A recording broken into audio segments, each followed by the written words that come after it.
murabizi yuko perezida wa Repubulika y'u Rwanda nyakubahwa Paul Kagame na perezida wa Repubulika Iharanira Demokarasi ya Kongo nyakubahwa Felix Antoine Tshisekedi Tshilombo ndetse na nyakubahwa perezida w'u Burundi Evariste Nkurunziza Ndayishimiye mumbabarire bibaho Evariste Ndayishimiye uhagarariye vice perezida wa Uganda, perezida Lorenzo Wangora, perezida wa Kenya William Ruto n'abandi bagiye kwakirirwa bajya gukorera ikiganiro kigamije amahoro hano muri Est cyangwa muri Afurika, aho abantu bamaze kurenga miliyoni 10 mu myaka 30 bamaze kwicwa n'intambara zihabera, ariko hakaba habayeho amasezerano y'amahoro aho perezida w'u Rwanda ndetse na perezida Felix Antoine Tshisekedi Tshilombo wo kwa Murumba bagiranye amasezerano ubona ko bishobora kuzatanga igisubizo ku mutekano muke n'amahoro yagiye abura cyane cyane muri aka karere duturiye.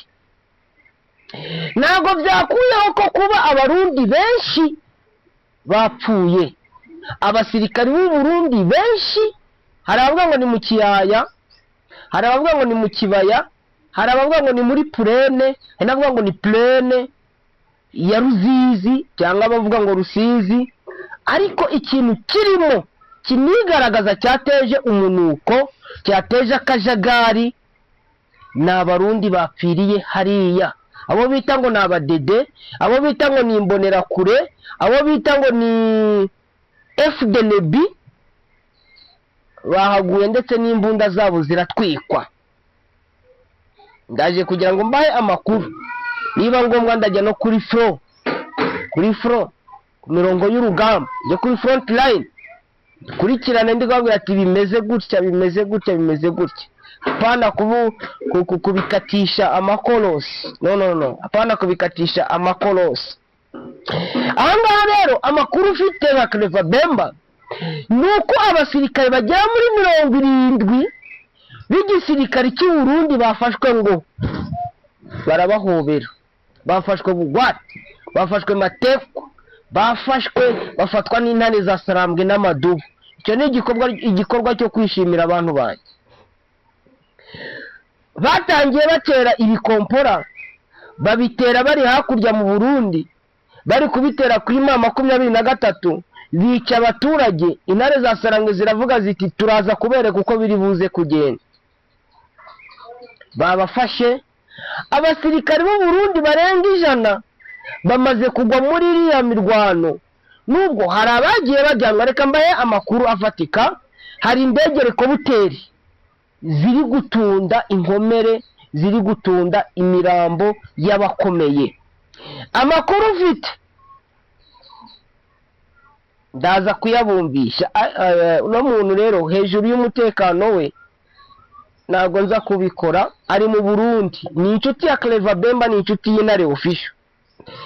Yaje arambwira ati Bemba ndagushimye cyane ku makuru meza, amakuru nyayo utugezaho, atugira impagarike n'ubugingo nk'uko nawe ubitwifuriza, ugira Imana n'amafaranga.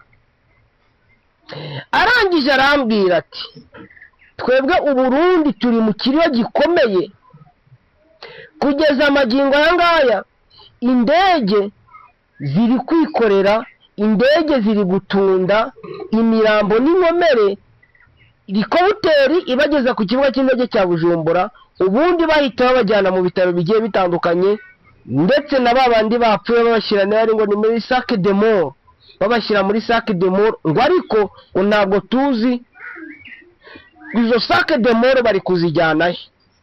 Nukuvuga ngo guhera uno munsi turi kwa gatanu ku itariki 5,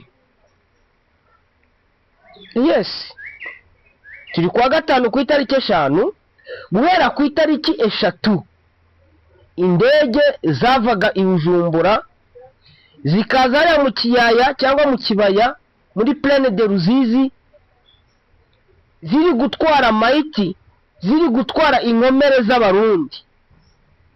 hari umuntu uri mu Bubiligi ntabwo niriwe muvuga amazina, yaje kunyandikira arambwira ati ngo Bemba, ngo amakuru wavuze uvuga ko intare za Sarambwe zarashe ambulance,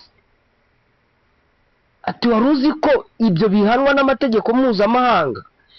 Ambulance, urafata ambulance uyishyiraho machine gun hejuru, iyo ambulance uragenda usheringa urasa, sibyo? Aho uri kurasa kuki batakurasa? Kandi wowe uretse ubugoryi bwa FARDC, ubugoryi bwa Wazalendo, ubugoryi bwa FDNB, ambulance igomba kuba iriho umusaraba utukura, igende inajwigira. Iyo ngiye abantu bazi amategeko mpuzamahanga nta wayirasa. Ariko mu gihe ufashe ambulance ugayishyiraho machine gun hejuru cyangwa tweru, iragenda ishaka inzira irasa, iyo ngiyo irakurasa nawe kuki utayirasa? Nabimusobanuye ndamubwira ati iyo ambulance yari iriho imbunda zigenda zirasa, nayo barayirasa. Ziriya ndege nazo zimeze nka ambulance, nazo iyo ziza zirasa nazo bagombaga kuzirasa. Ndetse reka nkubwize n'ukuri, kuko ziriya ni indege zitariho ya misaraba y'umutuku cyangwa ngo zikorana na Croix Rouge, nizo ziri kuva mu Burundi zikaza kwikorera imirambo yabo, zikaza kwikorera maiti kukana umukumbi, zikaza kwikorera maiti bari kubajyana mu Burundi. Oya muvandimwe wo mu Burundi yambwiye ati Bemba, ati twebwe twahumaniwe, ati twahuye n'ibibazo bikomeye, ati aho uri kugera uri kuhagera ugasanga ari ikiriyo, ariko noneho muri ibyo biriho nawe uri kubona umuntu we waguye ku rugamba hano mu Burundi, ati ababyeyi amabere ari kwikama, sinzi niba ariko babivuga, ari kwikora ati kubera imirambo y'abana bacu b'Abarundi baguye hariya muri Plaine de Ruzizi, ati 90% ni Abarundi.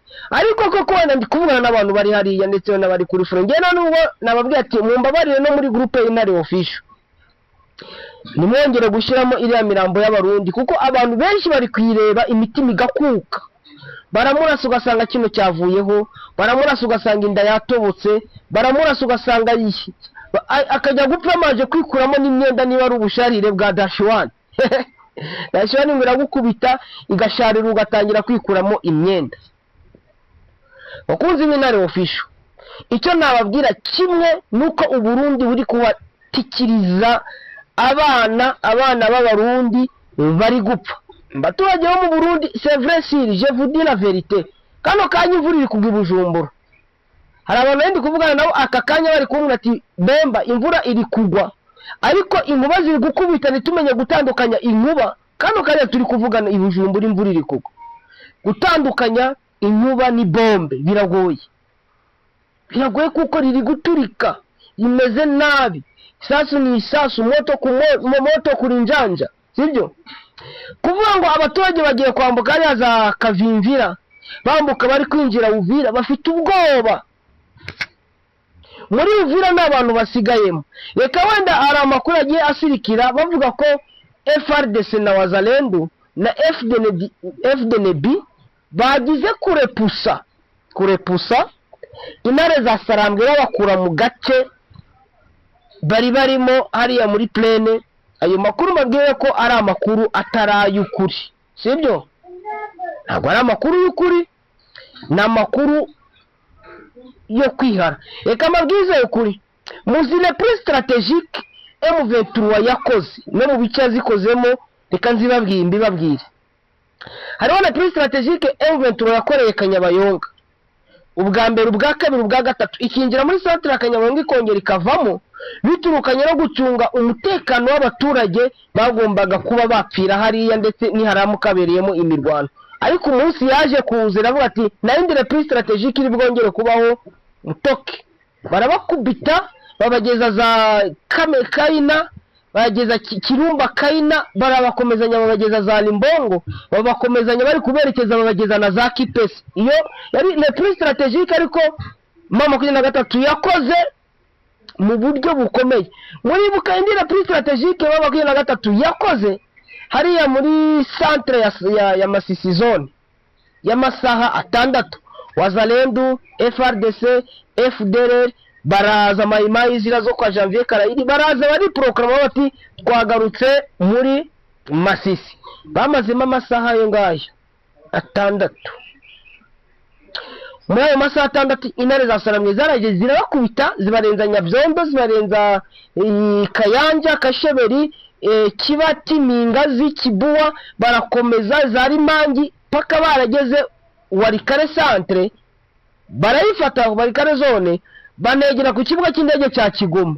Iyo karakare plus strategique kama 6 ngo ushaka kugira ngo ushaka gusimbuka umanza wasubira inyuma, sibyo? Pour bien sauter il faut reculer, ko bivuga mu gifaransa. Bararekira ariko bagasimbuka. Mwibuka la plus strategique yabaye Ngungu yari iminsi 3. Iyo minsi 3 babwira n'abaturage bati abaturage muve muri Ngungu, abafite inka mukuri inka mu bikuyu mubishyira ku ruhande kuko twebwe tugiye gukora agashya. Umurundi yaraje, Umurundi yari mwinshi adere kwa mwingi, Umurundi yari mwinshi. Bazana batayo yitwaga batayo ya 112, bazana abo bitaga Hibu Special Force, bazana indi battalion yitwaga batayo yitwaga Gepard. N'urugamba barutegura barwita ngo ni Operation Catripolar. Ibintu byababayeho murabizi. Abarundi barakubiswe, ndabyibuka nge narindi suritere byageze bafata telefone gufotora imirambo y'abarundi. Numva ubwanjye ndavuga ati Perezida w'u Burundi uri kwibaza iki kuri aba bana bangana gutya? Cyako harimo n'udusaza sindi ni bari aho bagiye badukura niba twarutujura cyangwa baragiye bafata bari muri prison z'u Burundi bakabazana ngo mujye kugwa muri Kongo. Numva birambabaje ngewe ubwanjye kandi ntari umurundi. Namanutse ngera zabwere Imana ari azagashinga mutwe n'umusozi bita wari kwa Ndumba, umusozi wa Ndumba. Narebye abarundi ibintu byabakorewe, cyakora aho ngaho harimo n'aba FDLR bamwe bari baturutse muri Kawuzi, bari kumwe n'undi munyatura witwaga Nibari Bahigi wari wavuye za Rumbishi. Nabagezeho ndebye ibintu babakoreye ndavuga ati ibi ngibi ntabwo bibaho. Ubu hano muri Plaine de Ruzizi iri kunuka, iri n'ikinuko cy'abarundi, abarundi bapfuye kubashyingura. Nabonye Croix Rouge ikintu cyo iri gukora, iri gufata imiti, igenda ibatera imiti kugira ngo uwo munuko ubashe kuba wuhagarara. Murabyumva? Gutera imiti kugira aho batera imiti bakavuga bati reka dutere imiti noneho twice umunuko. Donc bino bintu umunuko w'abarundi ntabwo vuga ngo n'abarundi wenda bari kunuka, abana babo ababyeyi bagiye bohereza ariko bakaba bari kuzira ubugoryi bw'ubuyobozi bubi. Reka twisimbukire rero wenda tuvuge gake muri Uvira. Ntabwo ndajya muri Haut Plateau na Moyen Plateau, Moyen Plateau na Moyen Plateau. Haut Plateau, Moyen Plateau naho ibintu bikomeje gukara. Intare za Sarambwe, Amadubu muri hehe? Amadubu muri hehe? Turahari. Intare muri hehe? Intare n'Amadubu hejuru muri Haut Plateau, muri la chaîne de montagne ya Mitumba. Ibintu bikomeje naho gukara, ibintu bikomeje kuba nabi, aho intare za Sarambwe ikintu bita kompora sirikompora naho bari kumanuka. Reka mbahe amakuru. Uvuye hariya muri Plaine de Ruzizi, uriya muhanda wose ujya kuri route nationale numero 5, intare za Sarambwe zirawufite. Ariko nibyo hari igice harabona ngo ibirometero 35, nzi ko harimo 86 km uvuye iriya Plaine yose kuzagera Uvira. 86 km, 86. Abantu wenda bagiye bazi mu Rwanda ni nko kuva mu Kameru ukagera Muhanga, harimo ibirometero 86. Ariko noneho ni Plaine gusa ari ahantu waragira. Kimwe cya kabiri cya Plaine de Ruzizi M23 niyo igifite kimwe. Donc 70% y'imisozi iri muri plane 70% M23 niyo yifite. Ikibazo gihari ni kimwe, n'abarundi bari hakurya bari gutera amabombe, ariko rero bari no kuyitera juste, bari no kujya bayitera hejuru muri wa plateau na moya plateau. Intare za Sarambwe nizo zirimo. Nibyo abarundi hari ubuce bagiye bafite, Wazalendo no bafite ubundi buce, ariko murabizi ko hari operation zakozwe amadubu yigarura ubundi buce, ndetse abarundi bakubitibwa .0 muri Mwenga. Kimwe cya kabiri cyose cya territoire ya Mwenga gifitwe na M23. Centre ya Mwenga ifitwe na M23. Ni centre iri strategique. Shabunda igice Shabunda ifitwe n'amashyamba. Ifite Shabunda, territoire ya Shabunda ifite kilometero kare 22,000. Uri kumva ko igiye kungana n'u Rwanda. U Rwanda rufite kilometero kare 26,000 je crois, n'ibindi biri hejuru.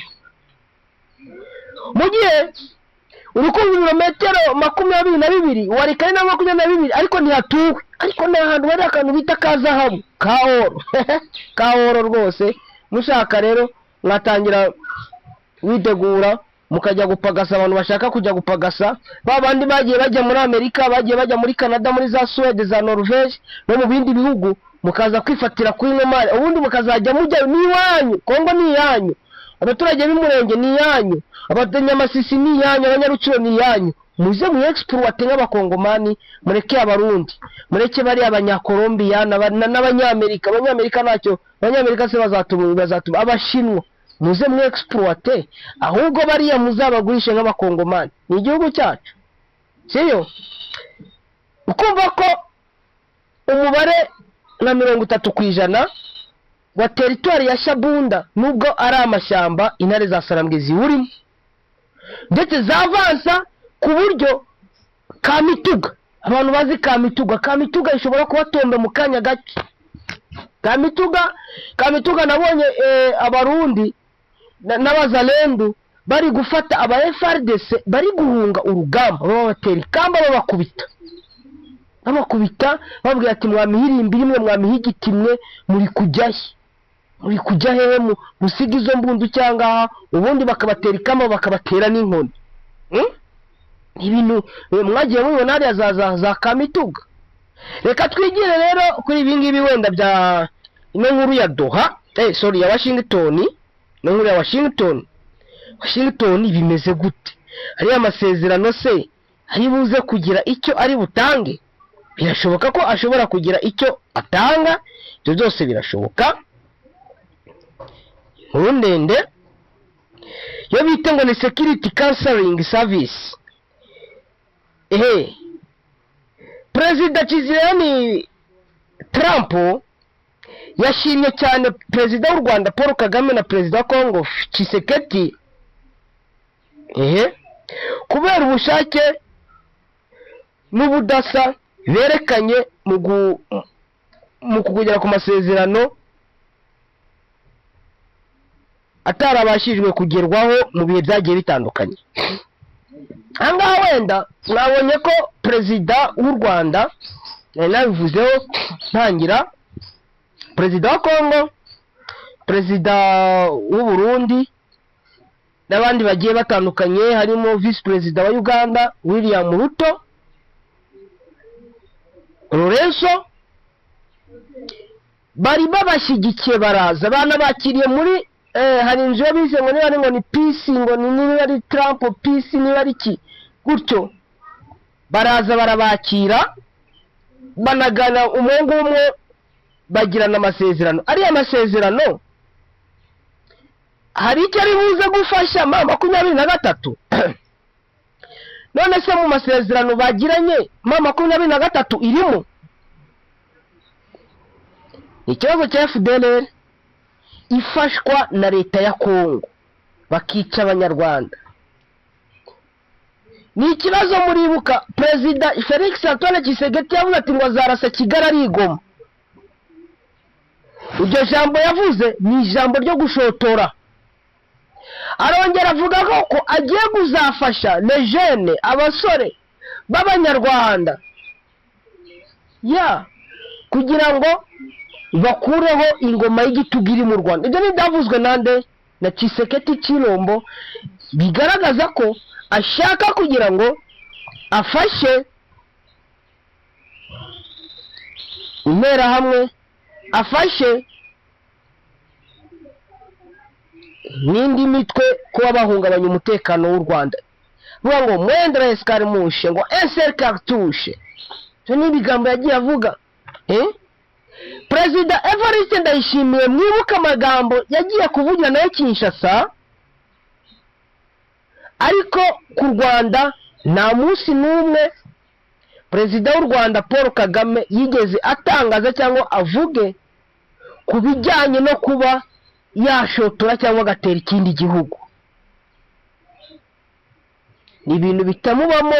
We ikirimo nk'umuhanga hano muri Afurika ni ugutanga amahoro n'urukundo. Gutanga amahoro n'urukundo hano muri Afurika. Afurika ikubakwa y'abanyafurika, icyo bita panafricanism. Umunyafurika ugeze mu Burundi kumva ko uri umunyafurika uri iwanyu, wagera muri Djibouti kumva ko uri umunyafurika uri iwanyu, wagera muri Cote d'Ivoire kumva ko uri umunyafurika uri iwanyu. Nibyo ngibyo Excellence Paul Kagame we abashaka. Mu gihe abandi bavuga ati reka dufashe FDLR, tugiye gufasha biriya mitwe iri hariya za Rudi, za CNRD, bagiye guhungabanya umutekano w'umuturanyi, bakanabivuga ngo nzarasa Kigali ndigoma. Ubusego muracyafite nani mwendera escaramushe? Ibi bintu se birakuraho avancement za M23?